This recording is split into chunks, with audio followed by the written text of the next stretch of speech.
Carbondale, this year our Memorial Day service is a bit different than in years past. We are saddened that the in-person ceremony couldn't take place, but we assure you we are honoring the fallen and continuing this Memorial Day tradition here at Woodlawn Cemetery that has been in place for more than 150 years. The city has produced this virtual service that we hope causes you to reflect and remember those who made the ultimate sacrifice defending our nation. We are honored to have Senator Dick Durbin join us for the reading of General Order Number 11, the order General John A. Logan signed establishing Memorial Day.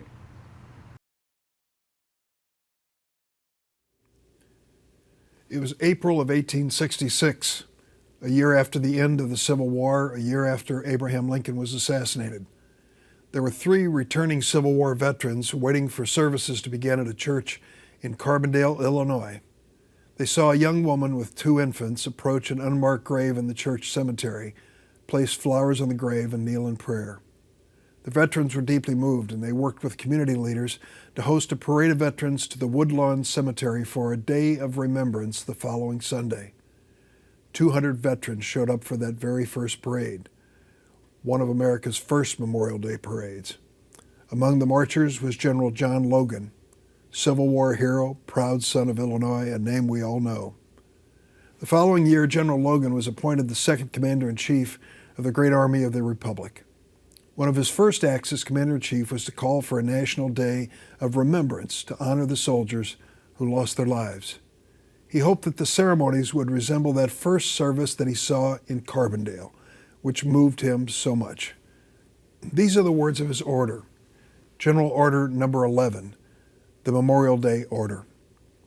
This is the first time I have ever read it. It is so poetic and so beautifully written. Here's what it said. The 30th day of May, 1868, is designated for the purpose of strewing with flowers or otherwise decorating the graves of comrades who died in the defense of their country during the late rebellion, and whose bodies now lie in almost every city, village, and hamlet churchyard in the land. In this observance, no form of ceremony is prescribed, but posts and comrades will, in their own way, arrange such fitting services and testimonials of respect as circumstances may permit.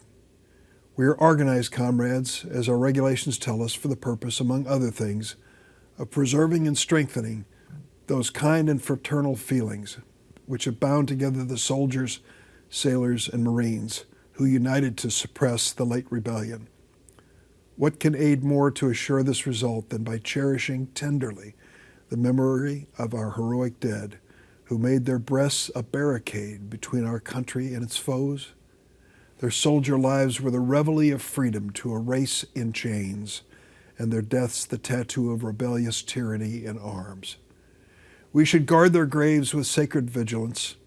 All that the consecrated wealth and taste of the nation can add to their adornment and security is but a fitting tribute to the memory of her slain defenders. Let no wanton foot tread rudely on such hallowed ground. Let pleasant paths invite the coming and going of reverent visitors and fond mourners. Let no vandalism or avarice or neglect, no ravages of time, testify to the present or to the coming generations that we have forgotten as a people the cost of a free and undivided republic. If other eyes grow dull and other hands slack, and other hearts cold in the solemn trust, ours shall keep it well as long as the light and warmth of life remains in us. Let us then, at the time appointed, gather around their sacred remains and garland the passionless mounds above them with choicest flowers of springtime. Let us raise above them the dear old flag they saved from dishonor. Let us in this solemn presence renew our pledges to aid and assist those whom they have left among us as a sacred charge upon the nation's gratitude, the soldiers and sailors, widow and orphan. It is the purpose of the Commander-in-Chief to inaugurate this observance with the hope that it will be kept up from year to year, while a survivor of the war remains to honor the memory of his departed comrades. He earnestly desires the public press to call attention to this order and lend its friendly aid in bringing it to the notice of comrades in all parts of the country in time for simultaneous compliance therewith. Department commanders will use every effort to make this order effective. By command of John A. Logan, Commander-in-Chief.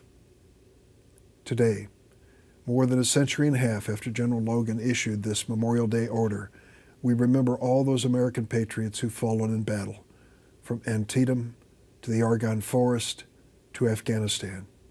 We also honor the families and loved ones they never returned to, the people left to grieve.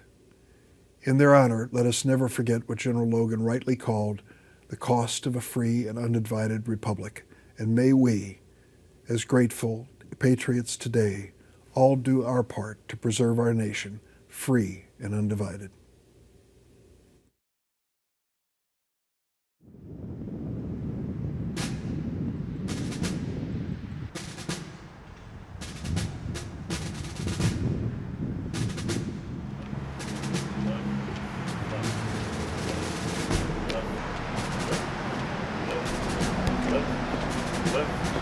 Left.